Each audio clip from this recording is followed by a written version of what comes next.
ফিতরা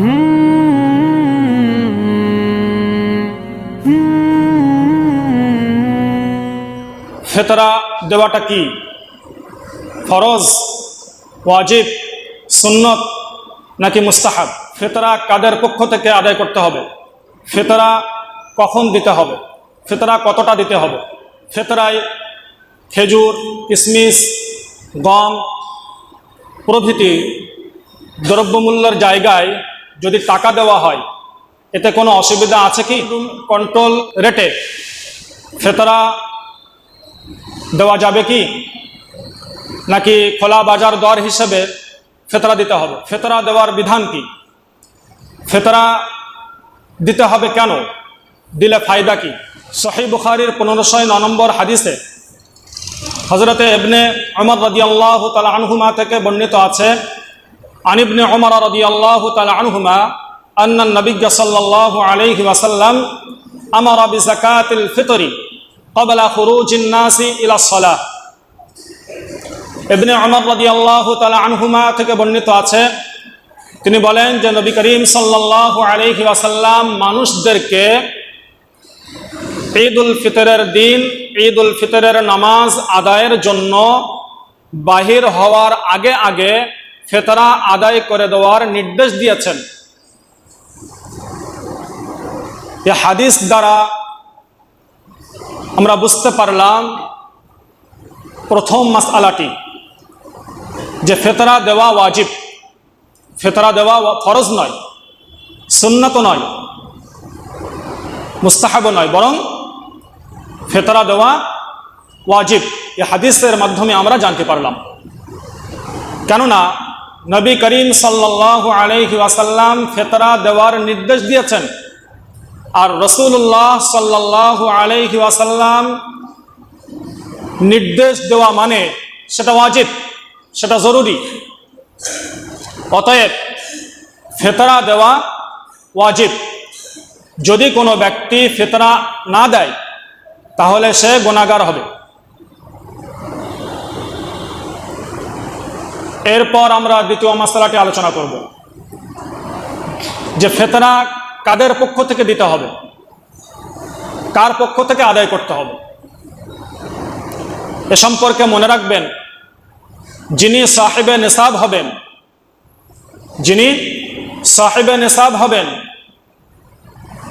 অর্থাৎ সামর্থ্যবান ব্যক্তি, সে নিজের পক্ষ থেকে ফিতরা আদায় করবেন এবং নিজের নাবালেগ সন্তানদের পক্ষ থেকে ফিতরা আদায় করবেন। বালেগ সন্তানদের পক্ষ থেকে বাপের উপর ফিতরা আদায় করা ওয়াজিব নয়। যারা বালেগ সন্তান, তো বালেগ সন্তানদের পক্ষ থেকে বাপের উপর ফিতরা আদায় করা ওয়াজিব নয়।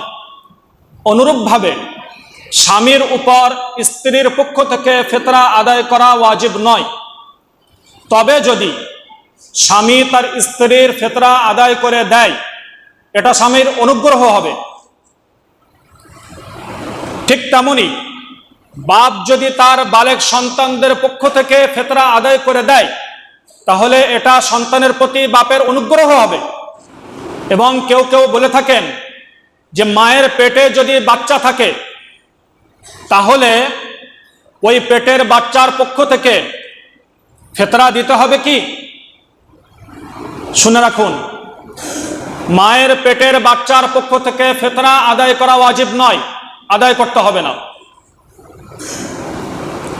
এবং এটাও মনে রাখবেন যে ঈদুল ফিতরের দিন সুবহ সাদেকের পূর্বে যদি কোনো ব্যক্তি ইন্তেকাল করে তাহলে তার পক্ষ থেকে ফিতরা আদায় করা ওয়াজিব নয়, ফিতরা আদায় করতে হবে না।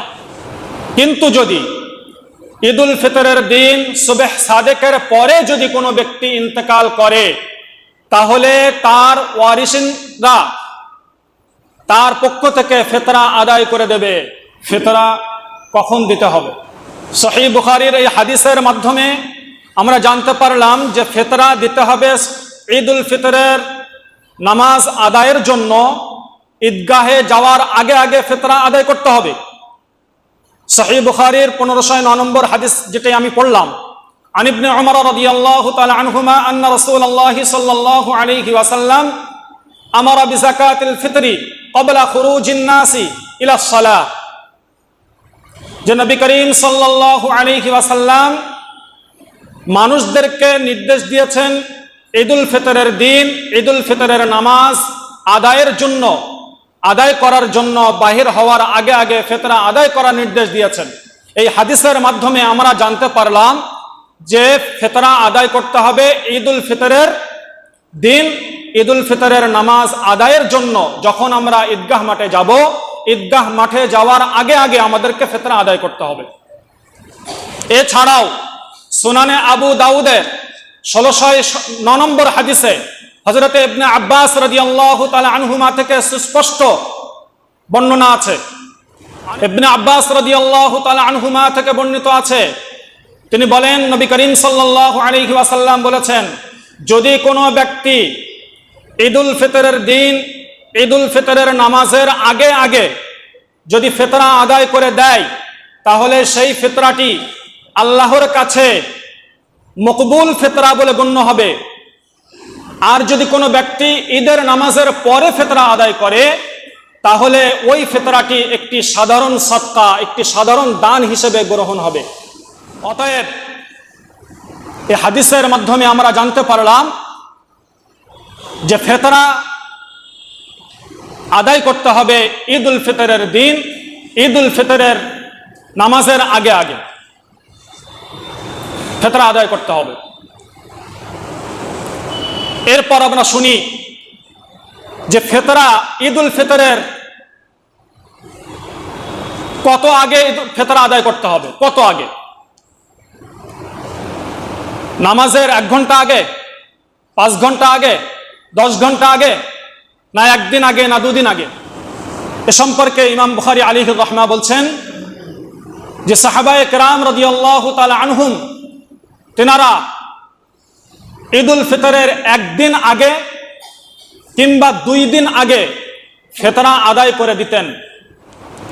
এখন আমরা যদি এই ঈদুল ফিতরের দিনের 1 দিন কিংবা 2 দিন আগে যদি ফিতরা আদায় করে দিই, তাহলে এটি হবে উত্তম, ভালো হবে।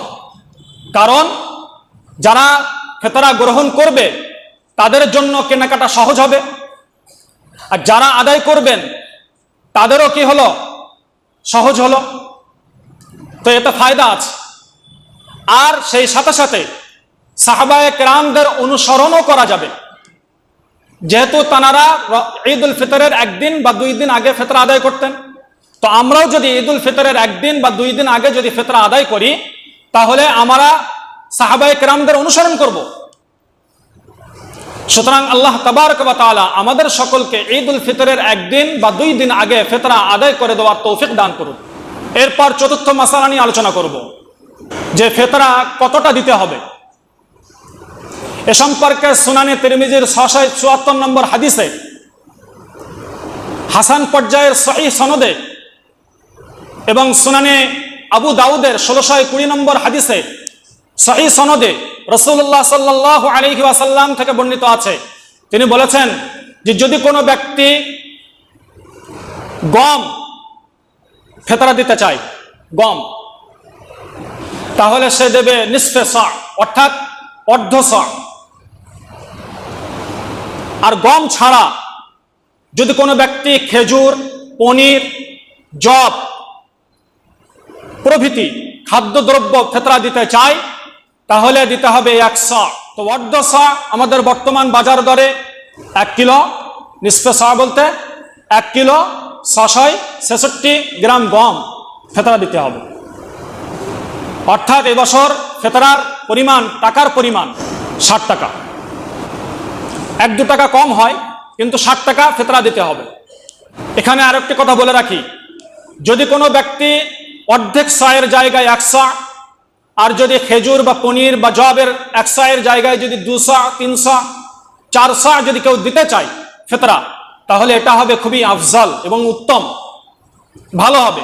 তো বেশি দেওয়া ভালো, কম দেওয়া ভালো নয়। কম দিলে ফিতরা আদায় হবে না, সুতরাং সবসময় বেশি দেবেন। 5ম নম্বর মাসালাটা নিয়ে আলোচনা করব। যে ফেতরায় খেজুর, পনির বা জব বা গমের জায়গায় যদি মূল্য দেওয়া হয় তাহলে কি এতে কোনো অসুবিধা আছে? তো এ সম্পর্কে বিশিষ্ট তাবিঈ তিনি আবু ইসহাক সাবিঈ রাহিমাহুল্লাহ তিনি বলছেন যে আমি সাহাবাদেরকে এ অবস্থায় পেয়েছি যে তানারা রমাজান মাসে ফিতরা আদায় করে দিতেন খেজুর বা পনির বা জবের দামের মূল্যে টাকা দিয়ে, টাকা বলতে দিরহাম দিয়ে, আর দিরহাম মানে রূপোর টাকা, আর দারাহিমা বিকিমাতিন। তো বিশিষ্ট সাহাবী তাবিঈ তিনি বলছেন যে আমি সাহাবাদেরকে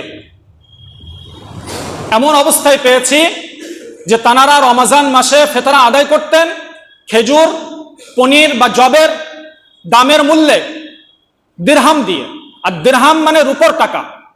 সুতরাং তাবিঈ সাহাবায়ে কেরামরাও খাদ্যদ্রব্যের মূল্যে টাকা দিয়েও ফিতরা দিয়েছেন। সুতরাং যেনারা বলেন যে টাকা দিয়ে ফিতরা দিলে আদায় হবে না, সম্পূর্ণ ভুল, 100% ভুল। টাকা দিলেও ফিতরা আদায় হবে। 6 নম্বর, যে ফিতরা কন্ট্রোল মূল্যে, তার মানে সরকারি মূল্যে আদায় করা যাবে কি না খোলা বাজার দরে আদায় করতে হবে ফিতরা? তো ফতোয়ার কিতাবে লেখা আছে যে সরকারের মূল্যে, সরকার যে মূল্য নির্ধারণ করে রেখেছে সেই মূল্যে ফিতরা দিলে ফিতরা আদায় হবে না। কারণ গরিব, মিসকিন, দুস্থ, অসহায় যারা, তারা কিন্তু ওই বাজার, ওই সরকারি মূল্যে, খোলা বাজার থেকে ওই মূল্যে খাদ্যদ্রব্য কিনে ফিতরা আদায় করতে পারবে না, তাদের জন্য দুষ্কর হয়ে যাবে। এই কারণে ফতোয়ার কিতাবে লেখা আছে যে সরকারি যে দাম নির্ধারণ করে রেখেছে সেই দামে ফিতরা আদায় করলে আদায় হবে না, বরং খোলা বাজার দরে আমাদের ওই মূল্যে আদায় করতে হবে ফিতরা। তো খোলা বাজার দর হিসেবে আমাদের এখন বর্তমান সময়ে 1 কিলো 666 গ্রাম গমের অর্ধশা এর মূল্য টাকার পরিমাণ হচ্ছে 60 টাকা। 60 টাকা দিলে আমাদের ফিতরা আদায় হয়ে যাবে। হযরতে ইবনে আব্বাস রাদিয়াল্লাহু তাআলা আনহুমা থেকে বর্ণিত আছে, তিনি বলেন আন ইবনে আব্বাস রাদিয়াল্লাহু তাআলা আনহু قال قال رسول الله صلى الله عليه وسلم زكاة الفطر طهرة للصائم من اللغو والرفث وطعمة للمساكين। ইবনে আব্বাস রাদিয়াল্লাহু তাআলা আনহুমা, যিনি নবী করিম সাল্লাল্লাহু আলাইহি ওয়াসাল্লামের চাচাতো ভাই, তিনি বর্ণনা করছেন, তিনি বলছেন যে নবী করিম সাল্লাল্লাহু আলাইহি ওয়াসাল্লাম এই উম্মতের জন্য যে ফিতরা নির্ধারণ করেছেন, যে ফিতরা ধার্য করেছেন, দুটি কারণে। এর ভিতরে দুটি মাহাত্ম্য আছে। প্রথম নম্বর মাহাত্ম্য হচ্ছে এই, রোজাদার রোজায় থেকে যে সমস্ত অনর্থক কথাবার্তা বলেন, যে সমস্ত খারাপি রোজার মধ্যে এসে যায়, সেই সমস্ত খারাপি থেকে সে বেঁচে যায় এই ফিতরার মাধ্যমে। দ্বিতীয় কারণ, ওয়াতু'মাতাল লিল মাসাকিন, যে দুস্থ, গরিব, অসহায়দের খাদ্য ব্যবস্থা হয়ে যায় এই ফিতরার মাধ্যমে। তার রাসূলুল্লাহ সাল্লাল্লাহু আলাইহি ওয়াসাল্লাম যে ফিতরা নির্ধারণ করেছেন, এর দুটি মাহাত্ম্য। এক হচ্ছে রোজাদার রোজায় থেকে যে অনর্থক কথাবার্তা বলে বা রোজার মধ্যে যে সমস্ত খারাপি আছে, আল্লাহ তাবারক ওয়া তাআলা এই ফিতরার মাধ্যমে তার রোজাকে পবিত্র করে দেন। দ্বিতীয় নম্বর ফায়দা, যে দুস্থ, গরিব, অসহায়দের খাদ্য ব্যবস্থা হয়ে যায়, বিশেষ করে ঈদুল ফিতরের দিন। তাহলে ফিতরা দেওয়ার ফায়দা বা শরীয়তের মধ্যে যে বিধান রেখেছে এর ফায়দা আছে। সুতরাং আল্লাহ তাবারক ওয়া তাআলা আমাদের সকলকে জানা অনুযায়ী বেশি বেশি করে আমল করার তৌফিক দান করুন। ওয়া আখিরু দাওয়ানা আলহামদুলিল্লাহি রাব্বিল আলামিন।